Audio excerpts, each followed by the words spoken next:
It's one of my older friends. She's now in an assisted living facility. But we were sitting, she and a woman and her niece were sitting listening to me preach. And the woman and her niece were from a gypsy origin. And she heard me say, I would rather preach 2 funerals than 1 wedding any day.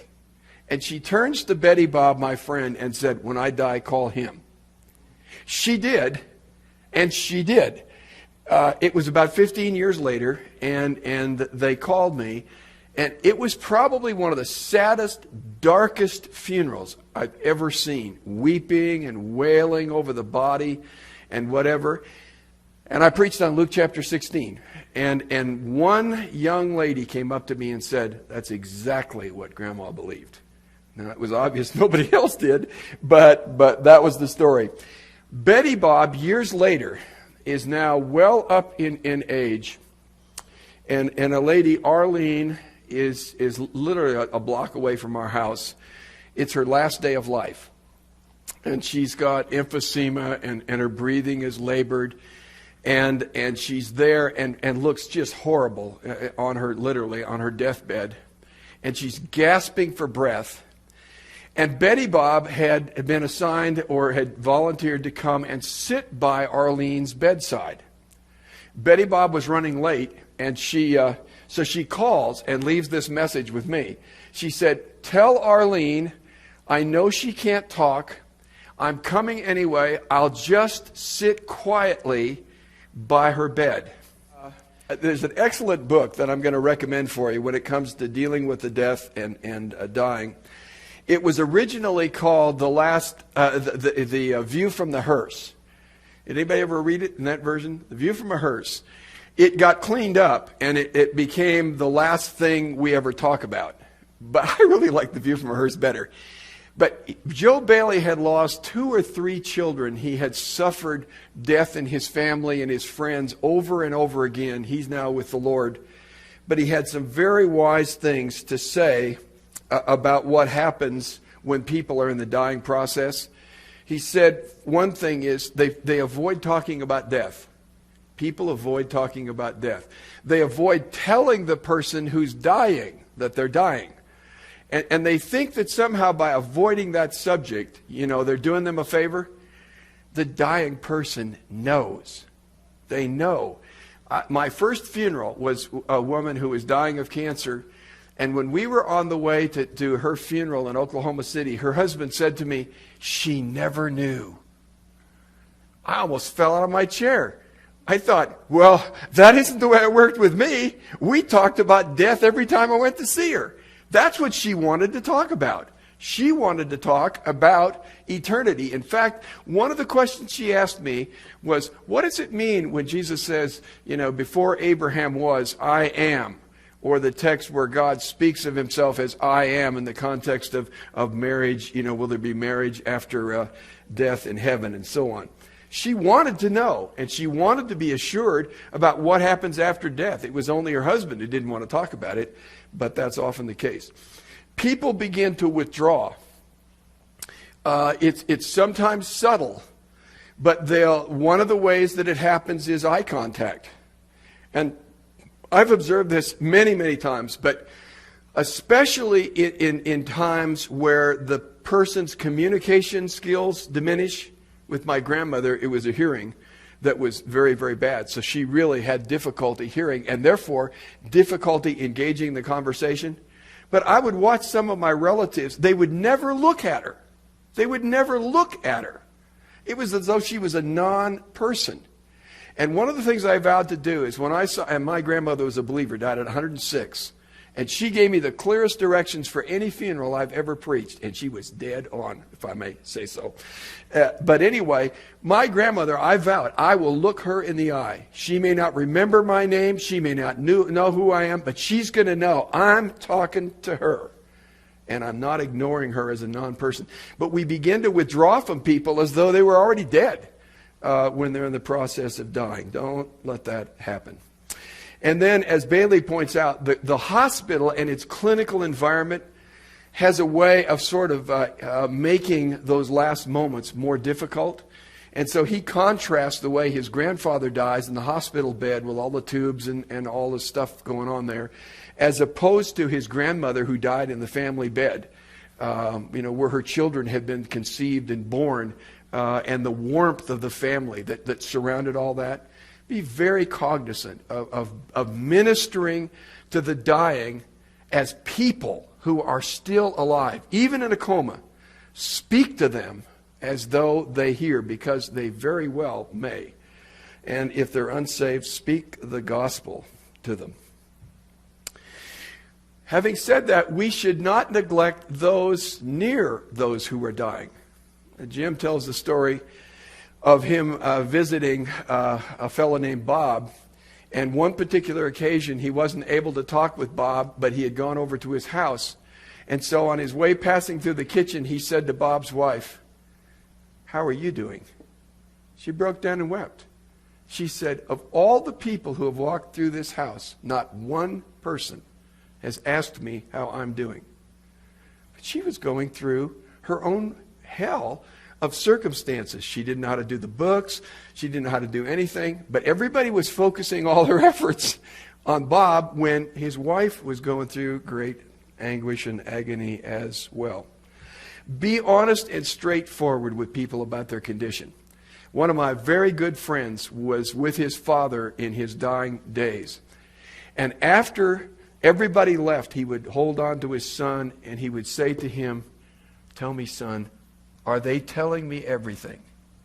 Because people think they're doing you a favor by keeping you in the dark.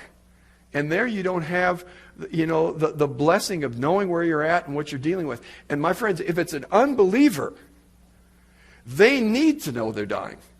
They need to understand their days are limited. And if they're going to trust Christ, they're going to need to do it pronto.